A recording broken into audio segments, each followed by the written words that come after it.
10 महीने बाद dead body को बाहर निकाला जाता है। अब आप सोच रहे होंगे कि किसी की डेड बॉडी को 10 महीने तक कैसे रखा जा सकता है। तो कहानी की शुरुआत होती है मध्य प्रदेश के देवास से, जहां पर एक कॉलोनी था जिसका नाम होता है वृंदाधाम कॉलोनी। सुबह के 9 बज रहे होते हैं। अचानक इतनी तेजी से बदबू फैलती कि पूरी कॉलोनी जो है कि सांस लेना दूभर हो जाता है।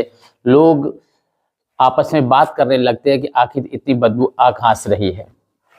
मकान नंबर 128, जिसमें बलबीर सिंह और उसके बगल वाले में एक किराएदार रहता था। बलबीर सिंह खुद एक किराएदार था। यह मकान है 40 किलोमीटर दूर इंदौर के रहने वाले डीके श्रीवास्तव का। डीके श्रीवास्तव के मकान में 2 किराएदार रहते, जिनका नाम होता है बलबीर सिंह और संजय पाटीदार।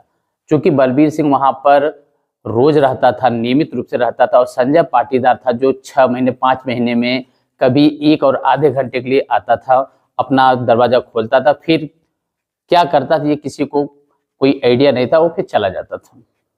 बलबीर को ऐसा लगा कि जब संजय इसमें रहता ही नहीं है तो इसके घर का कनेक्शन काट देते हैं।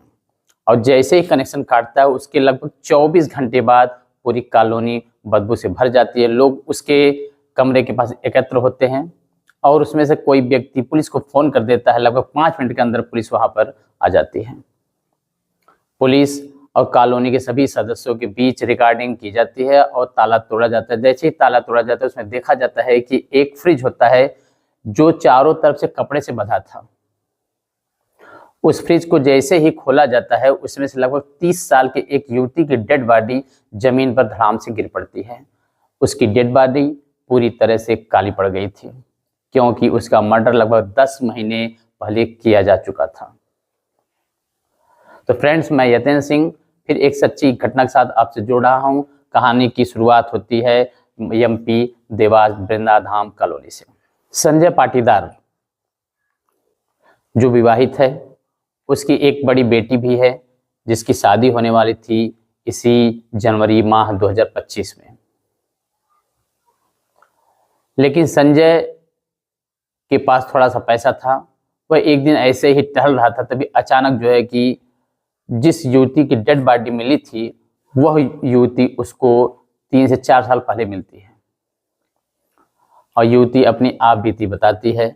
संजय पाटीदार को उससे प्रेम हो जाता है और संजय पाटीदार किराए का एक मकान लेकर के जो डीके श्रीवास्तव को होता है उसमें किराएदार बन जाता है। लगभग 2 सालों तक उन लोगों की जोड़ी बहुत अच्छी चलती है। वह युवती संजय के ऊपर प्रेशर करती है कि तुम मुझसे विवाह कर लो। चूंकि युवती इस बात को अच्छी तरह से जानती थी कि संजय शादीशुदा है और संजय भी इस बात को जानता था कि यह लड़की अर्थात प्रतिमा अर्थात पिंकी, प्रतिमा भी शादीशुदा है। लेकिन प्रतिमा का जो हस्बैंड था उसका उससे अच्छा संबंध नहीं था। प्रतिमा के हस्बैंड का नाम सुभाष माहेश्वरी था, जो दोनों आपस में लव मैरिज किए थे, लेकिन उनकी अच्छी नहीं बनती है। दोनों अलग हो जाते हैं।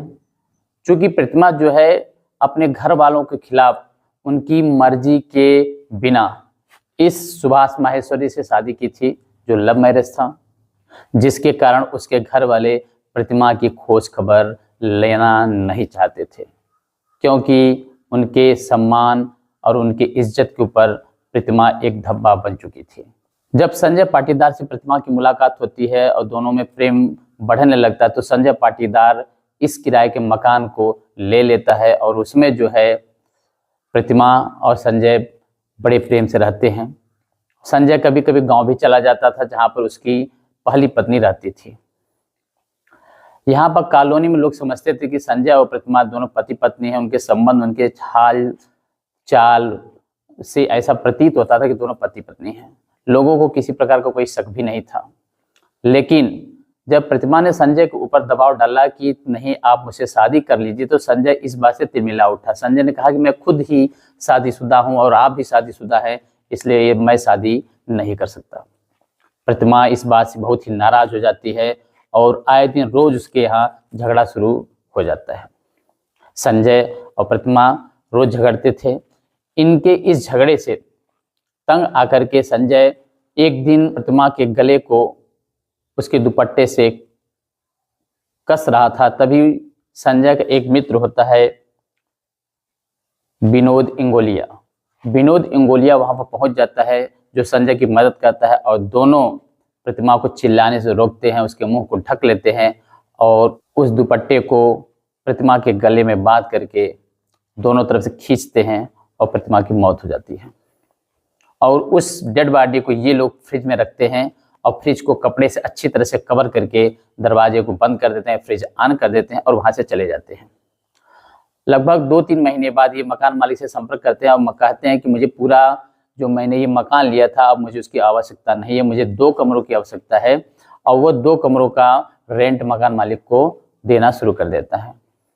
मकान मालिक जो डीके श्रीवास्तव थे वो कहते भी हैं कि अगर आप यहाँ पर नहीं रहते हैं तो किराया देने से क्या फ़ायदा।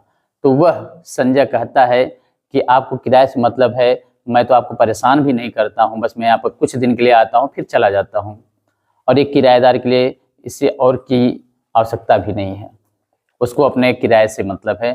फिर डीके श्रीवास्तव कुछ बोलते नहीं और वो फ़ोन को रख देते हैं। इस तरह से धीरे धीरे लगभग 10 महीने बीत चुके होते हैं। वहीं अचानक लाइट कटने वाली बात आती है, लाइट कटती है और बदबू फैलता है। पुलिस आती है, फिर संजय को पकड़ती है और संजय से पूछती है कि उस जगह पर डेड बॉडी पहुंची कैसे। संजय तो पहले इधर उधर की बातें करता है, लेकिन जब पुलिस अपने तरीके से पूछती है तो संजय सारी कहानी बता देता है। संजय के लड़की की शादी इसी जनवरी माह में होने वाली भी थी, लेकिन 10 जनवरी को ये सब घटना होती है। संजय को गिरफ्तार कर लिया जाता है और उसको जेल भेज दिया जाता है। संजय का जो मित्र होता है विनोद इंगोलिया, उसको भी पुलिस गिरफ्तार करके जेल भेज देती है।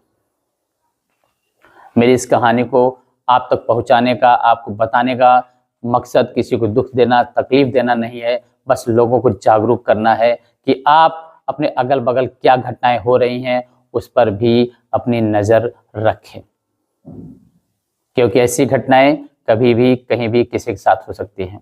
प्लीज़ अगर आप नए हो तो हमारे इस चैनल को लाइक और सब्सक्राइब कर दें। धन्यवाद।